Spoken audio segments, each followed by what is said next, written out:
What's up, NBA fans? What's up, all sports fans? This your boy, JB, host of the Behind the Bench podcast network and channel. Just want to give a shout out to the rest of the crew. I'm talking about Shy, Kelvin, and Jermaine. And for everyone who's tuning in, I hope that you support Behind the Bench, become a subscriber, and help make this show the best that it can be. Now, wow, man, NBA season is underway. One game in. And a game I wanted to highlight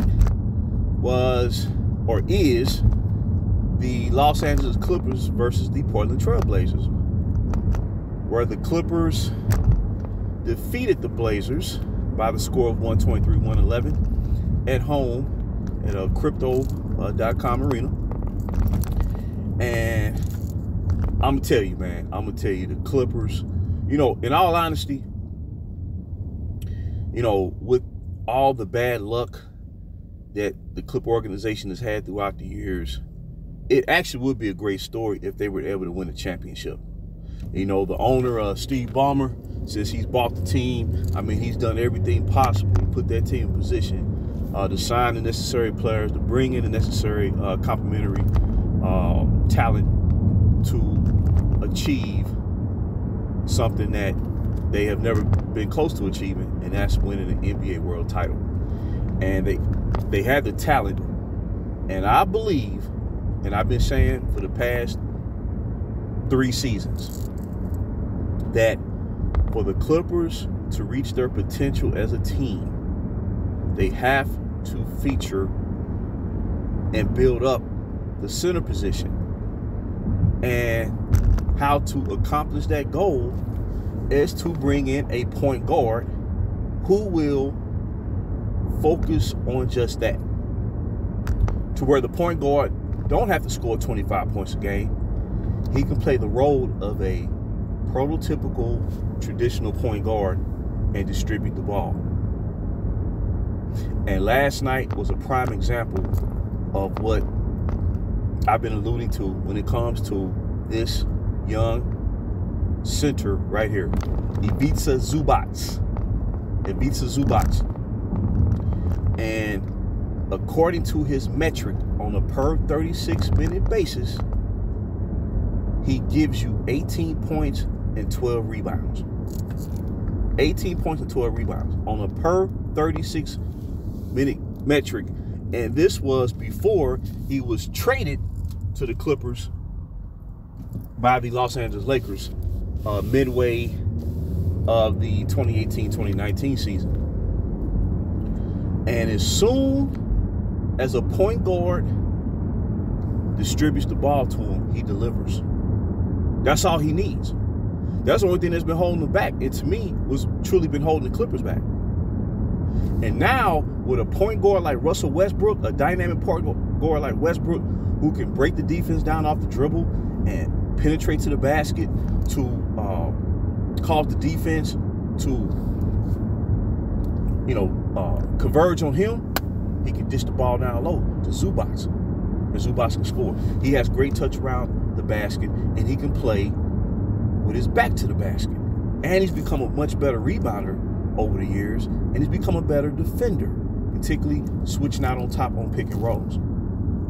I'm telling you, this is one of the best centers in basketball. But he's not the type of center that shoots threes or anything like that.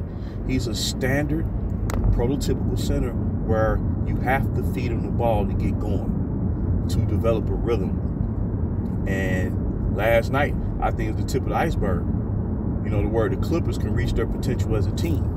Now, the problem is they should have been focusing on this years before the fact, because now they have to deal with a reigning NBA champion who's prime in the Denver Nuggets, who got better and who stars the best center in the world and the best player in the NBA, in Nikola Jokic.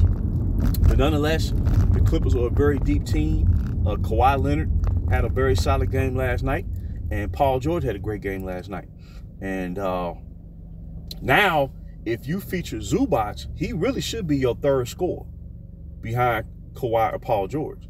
And to tell you the truth, Paul George it may be a good idea if he be the leading scorer, and then that'll keep Kawhi fresh. And then come playoff time, you can unleash Kawhi Leonard to the Wolves, and he can dominate. You know, and I'm telling you, man, basketball is a sport, man, where if you apply it properly, man, it's a beautiful thing, man. But if you get caught up in analytics and the three-point shot, and you'll mess around and lose. But the Clippers have enough talent on their team at every position to reach the top of the NBA world. They just have to stick with the plan. But like I said, man, I've been a fan of Zubac since he was drafted by the Lakers. I see the potential in him. I see the talent in him. And he has his pace of the game. You know, it suits. Like Zubac, if you operate through Zubac, you dominate, you control the pace and the tempo of the game. But when you're going out there, man, and shooting threes, become ISO heavy, that's why the Clippers offense sputtered at the end of games, and that's why they got upset in the bubble. And that's why they've been, along with injury, that's why they've been falling short come playoff time. But I believe Zubac is the X factor for the Clippers, and now they have a point guard who can get him the ball to where he can go to work, and he can get you 18 to 20 a game like he showed last night. 20 points, 12 rebounds, and 4 blocks. And he outplayed the former #1 pick of the 2017 draft, DeAndre Ayton. He outplayed him last night. So the tools are there. You just have to apply them. But the sky's the limit for the Clippers. They can reach their potential. But like I said, the Denver Nuggets are the world champions, and they prime. And I believe they got better this year. Then you have other teams. I'm telling you, their Western Conference is going to be a madhouse this year. And there is no easy game. In the grand scheme of things, there is no easy game. New Orleans Pelicans won last night. With a healthy Zion, they could match up and compete with any team in the NBA come postseason. And with the offensive talent that they have in Brandon Ingram, he's improved tremendously even from last year. Playmaking, C.J. McCollum, you know, defensive wizard Herb Jones. They just have so much talent out there. Sacramento came out the box last night and beat the Utah Jazz in resounding fashion. OKC on the road beat the Bulls by 20 points. It don't stop. It don't stop. The talent in Dallas and Luka Doncic, you know, he laid down the law last night and delivered, and they beat the San Antonio Spurs. But at the end of the day, man, Zubac is the key for the Clippers to reach their potential. But they just have to give him the ball and stay the course. So until next time, I just want to drop that nugget. This is JB for BTB Behind the Bench.